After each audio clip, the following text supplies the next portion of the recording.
यहाँ पे हमारे लड्डू गोपाल जी बढ़ रहे हैं। वो ये कि तुम गांड डाले, जब से मेरा नहीं आ रहा। यहाँ पे हमारे लड्डू गोपाल जी बैठ गए हैं और अंशु पापा ने आसन लगा दिया है और अभी फूल आने हैं, तो फूल आने के बाद में झूला तैयार होगा लड्डू गोपाल जी का, फिर झूला झुलाएंगे हम लोग। और यहाँ पे आप देख सकते हो।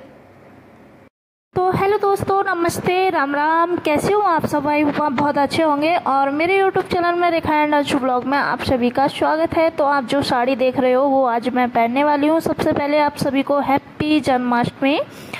और मैं ये साड़ी पहन के रेडी हो गई हूँ और आपने जैसे कि शुरू में देखा होगा वो थी अंशु पापा पूजा करके लड्डू गोपाल के नहा धुआ कर बैठाल गए थे और आसन लगा के। और यहाँ पे अंशु सपड़ी खा रही है और अंशु गायत्री सबका व्रत है और अंशु ने भी खाना नहीं खाया। मैंने बोला था अंशु तेरे को पराठा बना दूँ, उसने नहीं खाया।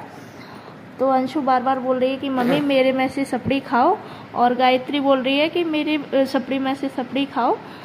तो पीछे हम लोगों ने पैसे भगवान जी का जो कमरा है वो पल्ली तरफ है, यहाँ पे मैंने बैठाल रखे हैं क्योंकि यहाँ ज़्यादा देखभाल रहती है और हम इसी कमरे में ज़्यादातर रहते हैं। तो ना दीपक नहीं बुझता है शाम तक, दीपक जब तक मतलब चंदा मामा नहीं निकल जाते तब तक हमारे यहाँ पे दीपक नहीं बुझने देते हैं। तो बार बार घी डालना रहता है। यहाँ पे देखो गायत्री खा रही है और ये देवी है, इनका झूठा खा सकते हैं हम व्रत में भी, क्योंकि ये मतलब दूध पीती है, वो कुछ नहीं खाती है खाना वगैरह। और अंशु ने आज खाया नहीं है। तो यहाँ पे सब कुछ अच्छा चल रहा था, बहुत अच्छा चल रहा था। और मैं हमेशा, आपको कभी भी ऐसा नहीं लगेगा कि आज मैं दुखी हूँ या आज मैं परेशान हूँ, कभी नहीं। क्योंकि मेरी बेटी मेरे हस्बैंड मेरे साथ में है, तो मैं ऐसा कभी मतलब पहली बात तो होता नहीं है और मैं होगा तो कभी कैमरे पे नहीं दिखाऊंगी, क्योंकि सभी वैसे भी परेशान रहते हैं एक दूसरे की उससे। मतलब हर घर में थोड़ी ना थोड़ी प्रॉब्लम चलती ही रहती है, तो मैं नहीं चाहती ज़रूरी होगा ये सब कुछ दिखाना। तो यहाँ पे मैं नहा ली हूँ और मैंने साड़ी पहनी है और मैं आप सभी को दिखाने की कोशिश कर रही थी कि ये साड़ी मेरी फेवरेट है। जैसे इसको ना पहन लो वहीं पे पड़ी रहती है। और फिर मैं बहुत अच्छे से दिखाने की कोशिश कर रही थी पर पता नहीं क्यों दिख नहीं रहा था। और मेरा जो बड़ा वाला स्टैंड है ना वो टूट गया है, तो मुझे फिर से मंगाना पड़ेगा। और इस वजह से मैं यहाँ पे देखो आप दिखाने की कोशिश कर रही हूँ। अब पता नहीं आपको दिखेगी नहीं दिखेगी। वैसे मैं मोटी हूँ बहुत ज़्यादा, तो साड़ी उतनी अच्छी नहीं लगती है मुझे, बहुत कम अच्छी लगती है। और हमारे घर पे अपने देसी रिवाज में ऐसे साड़ी पहनते हैं और हमारी माता जी ने जैसे हमें बताया है तो ऐसी साड़ी बांधती हूँ। बहुत लोग मैंने देखे हैं, मतलब उनका साड़ी बांधने का तरीका ही अलग होगा। अब मैं क्या ही बताऊँ आपको, हंसी आ जाती है मुझे जब मैं साड़ी पहनी हुई देखती हूँ ना उनको। तो पता नहीं ऐसे साड़ी बांधने से क्या सुंदरता बढ़ जाती है, मतलब आधा शरीर दिखाओ तो पता नहीं उनको क्या लगता है कि हम लोग बहुत सुंदर दिख रहे हैं। पर ऐसा सच में नहीं होता, ये स्वार्थी दुनिया है। और मतलब यहाँ पे बहुत कम लोग मिलेंगे जो अच्छी राय देंगे और बहुत लोग ऐसे मिलेंगे जो तुमको हर समय गलत राय देने की कोशिश करेंगे और नीचा दिखाने की कोशिश करेंगे, तुम्हें नज़रों में और किसी की गिराने की कोशिश करेंगे। ऐसे बहुत सारे लोग हैं। तो यहाँ पे आप देख सकते हो मैं बहुत ज़्यादा खुश हूँ क्योंकि मैंने लड्डू गोपाल जी को बैठा रखा है। और फिर मैंने यहाँ पे साड़ी पहन के कुछ रील्स बनाई थी। और आपको रील्स देखना है तो इंस्टाग्राम आईडी फॉलो करनी पड़ेगी। और इंस्टाग्राम आईडी है मेरी वंश यादव नाम से। अगर आपका कोई क्वेश्चन हो तो पूछ सकते हो वहाँ पे। तो अभी चिराग लग रहे हैं और मैं घी डालती रहूँगी, देख रही हूँ अभी, क्योंकि आज पूरे दिन चिराग चलेगा। तो आज थोड़ा मन भी दुखी है और आप सभी एक यूट्यूब फैमिली की तरह हो, तो मैंने मतलब काफ़ी दिन से मैं आपसे शेयर नहीं कर रही थी, तो आज मैं सोच रही हूँ आपको बता दूँ। मैं जो कैमरे मतलब ऑन कैमरे दिखती हूँ ना, जैसे आपको लगता है ऑन कैमरे कि मैं बहुत खुश हूँ, बहुत खुश रहने की कोशिश करती हूँ, वैसे खुश तो हूँ मैं, ऐसा नहीं है कि खुश नहीं है। पर कुछ चीज़ें मैं कैमरे पे दिखाना नहीं चाहती। और स्पेशली मेरे बच्चों के लिए अगर कोई बात हो तो मेरी बाबू को करीब 1-1.5 महीने से प्रॉब्लम है, कुछ ना कुछ प्रॉब्लम चल रही है, कुछ ना कुछ प्रॉब्लम चल रही है। तो अभी 3-4 दिन पहले एक शॉर्ट वीडियो में मैंने बताया था कि बाबू को दिक्कत है, और अचानक से क्या हुआ, बाबू गिर गई थी। और मैं इसलिए बता रही हूँ आपको क्योंकि आप ऐसा कभी लापरवाही ना करें। जो भी माँ हैं सभी के लिए रिक्वेस्ट है, माँ बहन जो भी हैं सभी को, क्योंकि मेरी छोटी बाबू है और मैं वैसे तो बहुत ध्यान रखती हूँ। अचानक से क्या हुआ कि बाबू गिर गई, इसी वाले बेड से नीचे गिर गई और उसके ना यहाँ पे चोट लग गई थी। तो उस टाइम तो नॉर्मल थी, कुछ नहीं हुआ और कोई बात नहीं हुई। उसके बाद में बाबू के यहाँ पे पूरा सूज गया है। तो फिर सूजने के बाद में मैंने आपको एक ब्लॉग में भी दिखाया था कि मैं अस्पताल लेके गई थी बाबू को दिखाने के लिए। तो वहाँ दिखाने के बाद में डॉक्टर ने दवाई दी थी और डॉक्टर ने बोला कि ऐसे हो जाता है, अक्सर बच्चों में गिरने के बाद में हो जाता है। फिर मैं कल लेके गई बाबू को। अब मुझे ना 3-4 दिन के बाद होता है ना, एक माँ को मतलब एहसास रहता है ना कि हमारा बच्चा कितना परेशान है, कितनी तकलीफ़ में है। तो वो एहसास मेरे को हो रहा था क्योंकि बाबू 2 रातों से सो नहीं रही थी। तो आज जन्माष्टमी है पर मैं ज़्यादा इमोशनल नहीं होना चाहती हूँ, पर पता नहीं जब बच्चों की बात आती है तो खुद ही निकल आते हैं आंसू। फिर कल शाम को लेके गए हम वो बाबू को करीब 10-11 बजे। तो वहाँ पे डॉक्टर ने बोला कि इसके चोट लगने के बाद में जो ब्लड है वो आ गया है यहाँ पे सर में, और ब्लड निकलने की वजह से अगर ये ब्लड सूख गया तो बहुत ज़्यादा प्रॉब्लम हो जाएगी बाबू को, और कि इसको कहीं अच्छे डॉक्टर के पास दिखा लो। तो फिर अभी आज जन्माष्टमी है, मेरा व्रत भी है और आप सभी को मैं विश करना भूल गई। हैप्पी जन्माष्टमी आप सभी के लिए। और मैं बोलती हूँ हमेशा, जैसे कि मेरा कोई भी त्यौहार हैप्पी नहीं होता है, मैं अपनी तरफ से हैप्पी करने की कोशिश करती हूँ, क्योंकि मैं पैदा हुई हूँ उस दिन से पता नहीं क्या लिख दिया है मेरी किस्मत में ऊपर वाले ने। तो उसको मैं हंसी हंसी काट लेती हूँ, क्योंकि ज़िंदगी एक बार मिलती है, बार बार नहीं।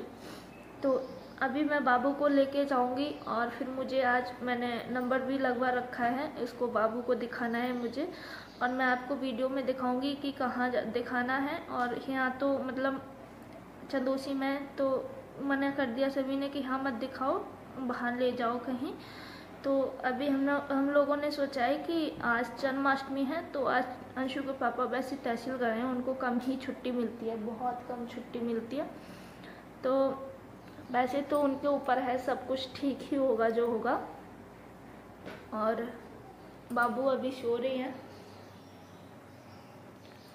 तो बकाया मैं आपको बताती रहूँगी। और देखो क्या बोलता है, पहले सिटी स्कैन बोलते हैं क्या वो होगा सर का, और उसके बाद में पता चलेगा कि बाबू को मतलब क्या प्रॉब्लम है।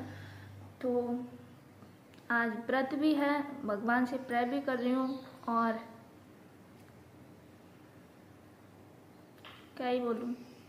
कुछ लोग हैं जो मैं अपनी कमजोरी, अपनी कोई चीज़ उनको मतलब दिखाना नहीं चाहती, ऐसा नहीं है कि सब एक जैसे हैं। मेरी बहुत अच्छी यूट्यूब फैमिली है, मुझे काफ़ी ज़्यादा सपोर्ट मिलता है, अच्छे अच्छे कमेंट आते हैं मेरे लिए, मेरी बेटी के लिए, तो मुझे बहुत अच्छा लगता है। पर बट कहीं ना ऐसा लगता है कि कुछ लोग मेरे मतलब नहा धोकर पीछे पड़े हुए हैं, हाथ धोकर तो छोड़ो, नहा धोकर पीछे पड़े हुए हैं, क्योंकि मैं अपनी फैमिली अपने आप से खुश रहती हूँ। तो उनको पता नहीं क्या प्रॉब्लम है, झूठ पे झूठ बोलो, झूठ पे झूठ बोलो, और कहीं ना आके ना दिमाग एकदम वो हो जाता है। जब कोई झूठी बात सुनो ना तो दिमाग घूम जाता है पूरा। तो अभी मेरे साथ में ऐसा चल रहा है, पर हाँ ये मैं ज़रूर कहूँगी कि तुमको एहसास तो ज़रूर होगा।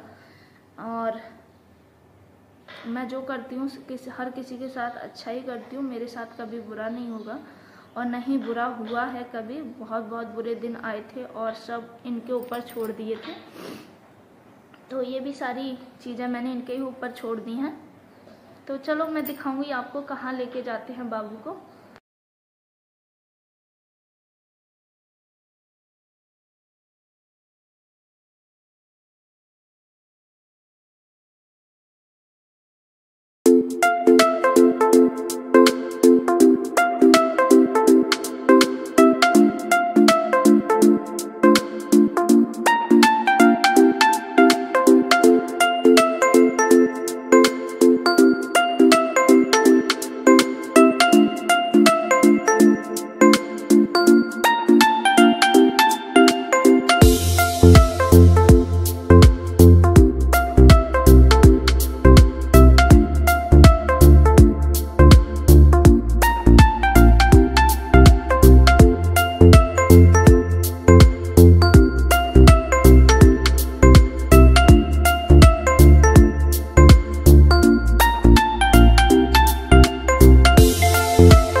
जा रहे हैं बाबू को लेकर सिटी स्कैन कराने।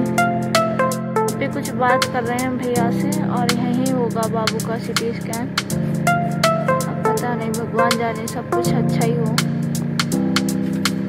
अच्छा ही होता है, आज भी अच्छा ही होगा, मुझे विश्वास है भगवान के ऊपर।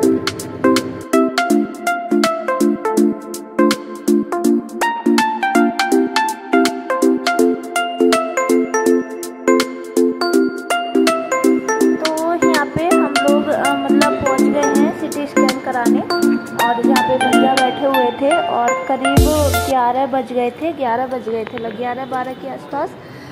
तो यहाँ पे भैया बैठे हुए थे और यहाँ पे बाबू को दवा पिला रहे हैं। कोई दवा होती है नशे की, वो दवा पिला रहे हैं कि बाबू सो जाए। और बाबू को दवाई पिला दी, उसके पापा लिए खड़े हैं पल्ली साइड में। और दवाई खिलाने के बाद में वेट करेंगे बाबू का सोने का। तो यहाँ पे बाबू को करीब आधे 1 घंटे तक मैंने इंतज़ार किया था कि बाबू सो जाए। और जैसे ही बाबू को इस कमरे में लेके जाते, आप जो मशीन देख रहे हो ये 1.5 करोड़ रुपए की है और ये हर जगह मशीन नहीं मिलेगी, बहुत कम ही जगह मशीन मिलेगी ये। तो इसी से सिटी स्कैन होता है। और इस डॉक्टर साहब ने बोला था कि बच्चा बिल्कुल हिले नहीं और सो जाए तभी करेंगे। तो करीब काफ़ी देर मेहनत करने के बाद में सिटी स्कैन हो गया था हमारा और हम घर पे आ गए थे। घर पे आते आते 12-1 का टाइम हो रहा था और हमने जब छत पे चढ़ के देखा तो सूरज मतलब चंद्रमा कुछ नहीं निकले हुए थे, दिख ही नहीं रहे थे। तो उसके बाद में यहाँ पे इतनी सारी दवा हैं और मेरा कुछ भी काम नहीं हुआ था, घर पे खाना पीना कुछ नहीं बना था। आप टाइम भी देख सकते हो कितना टाइम हो रहा है। और यहाँ पे मतलब गायत्री के लिए मैं कपड़े लेके आई थी। गायत्री को कुछ भी सारे अरमान है जो थे वो ख़त्म हो चुके थे एक तरीके से। तो बाबू को सबसे अच्छी बात ये रही कि बाबू को कुछ दिक्कत नहीं हुई और खाली ब्लड आया है, मतलब ये गिर गई थी तो गिरने की वजह से ब्लड आ गया था सर में और कुछ नहीं आया। फिर मैंने यहाँ पे ना शाम को वो थोड़ा बहुत हम कुछ खा के सो गए थे, फल वगैरह ऐसे।